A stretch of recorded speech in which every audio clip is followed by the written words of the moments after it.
The photograph shows the Khafji Central Gathering Center facilities. That's at the bottom of the slide. Next, we shall briefly review the activities of my company, the Kuwait Gulf Oil Company's offshore Al-Khafji field, which is operated through a joint venture agreement between the Kuwait Gulf Oil Company with the Arabian Gulf Oil Company on behalf of the Kingdom of Saudi Arabia. The map shows the offshore divided zone, which covers around 5,400 square kilometers in waters in depth of about 130 feet and also extends about 100 kilometers into the Arabian Gulf. This area is operated, as I said, by both the Khafji joint operations on behalf of both owners. The Safaniya field on the Saudi Arabian side of the border was discovered in 1951, and the Japanese company, the Arabian Oil Company, drilled its first well into the Khafji field in the neutral zone in 1960. Today we have about 300 wells in that field. The Khafji field produces fairly light oil, around 28 API gravity, from the middle Cretaceous. Basically, we have two formations there, the B1 and the B2 sandstones. These are the main reservoirs of Khafji field, and the crude is known as the Khafji crude. The field also produces lighter oil from deeper, lower Cretaceous limestone reservoirs called the Ratawi Formation. In addition, there are several minor limestone and sandstone reservoirs of Cretaceous age. The Hout field lies immediately south of Khafji. You can see it on the map. It was discovered by the Arabian Gulf Oil Company in 1963 and is currently shut in because of pressure. Although we are planning to run major 3D this year and in early 1913. It produces about crude of about 32 degrees API from the Ratawi limestone formation. 3 wells have been drilled there into the Lulu field in the eastern part of the Khafji Joint Operations area. This field has not yet been developed and is on our radar towards the latter end of our 5-year plan.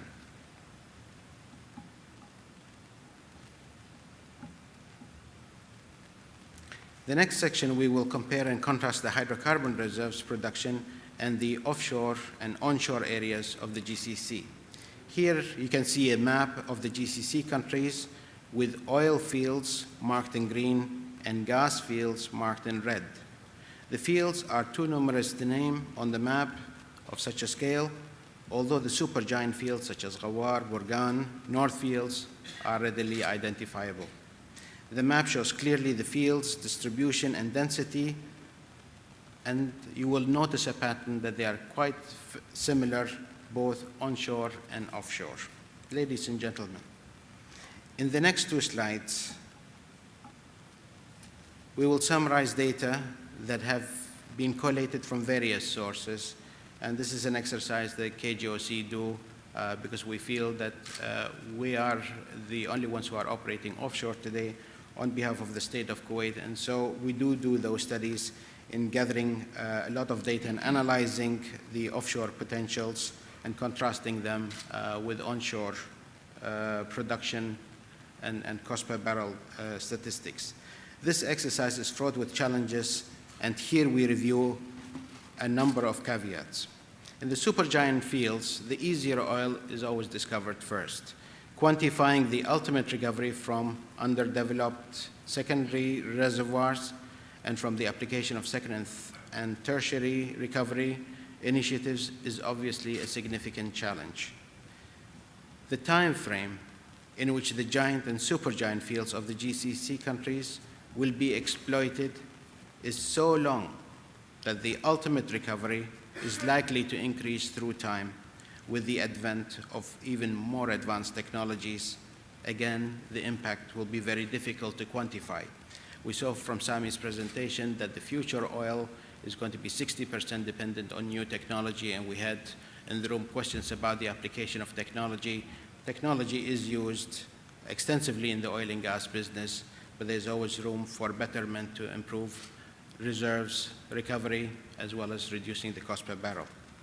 Up to now, the production from the GCC countries has been from the larger fields. A large number of other discoveries remain incompletely appraised, particularly in the offshore areas. The GCC countries, for instance, have yet to prepare a comprehensive assessment of the potential of these fields.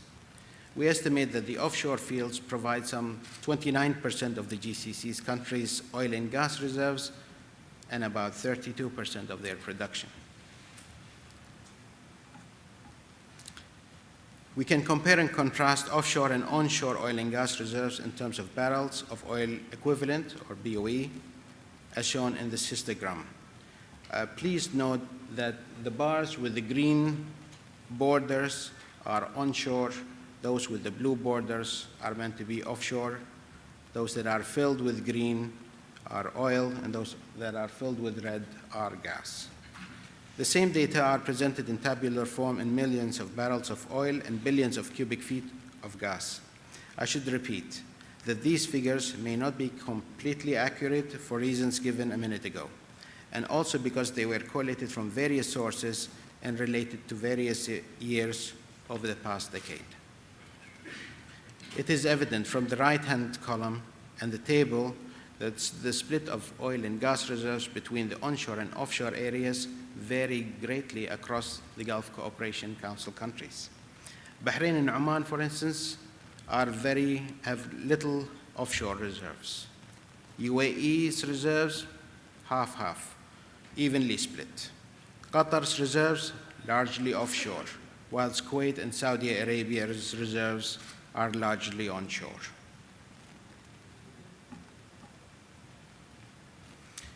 Now compare and contrast the production data from oil and gas onshore and offshore areas using the same formulas and the same reserve data as the previous slides.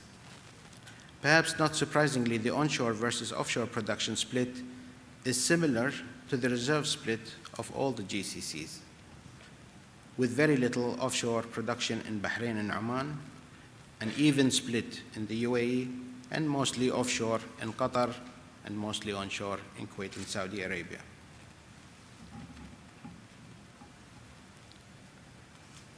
We will review several major projects that are currently progressing in the offshore area throughout the Gulf Cooperation Council.